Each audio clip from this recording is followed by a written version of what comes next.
Kali lo orang tak kota di kita tu kata tu, dia mengaku ngawe aku orang macam itu tu, dia mengaku, betul lagi aku ni ada patut aku orang aku, aku orang macam itu tu, kalau kau nak kau ni, kalau kita memang kata kita ni tu pun, macam mana aku itu pun ni lagi tu pun, kau ni ada kita itu pun. Jadi apa dia? Kalau kau yang terkerak, ya kau itu betul. Ya kado kau tu, terima di tiga dia nanti aku korang yang di Jawa dia.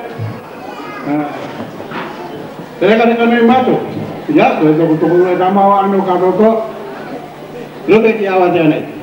Kau tu i hari kimai dia, pacianga dia tahu kau tu kita matu, kayak mana ngatu eru.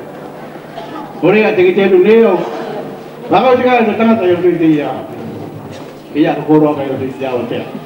Ada tu ni tamat orang betul dia foto apa tu, karena mereka itu bagus. Dulu kita aku terbaik, itu ya aku terbaik anak saya, apa yang dia orang ini ya.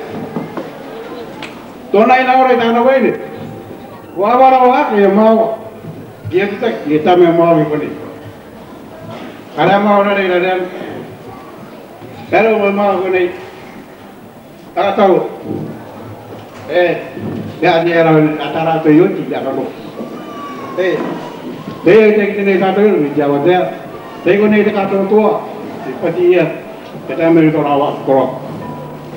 Boleh? Ada apa-apa itu aku temui. Benar orang kita utara, kita emang utara Putawa. Mereka tu orang itu rawi dia wajah. Jadi orang kayak begitu. Dia orang, mereka jemaat orang. Dia anak kita mari kemana? Mereka itu orang macam.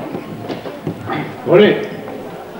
Dia orang kita yang utara. Sekali mereka apa ya?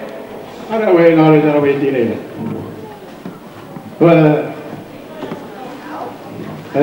Mereka nak tahu ni kau. Dia cakap mereka ki, video orang itu, itu betul. बहुत में तो वो ये रहे थे जाओ तर अरे मैंने दिखाया इधर मारो में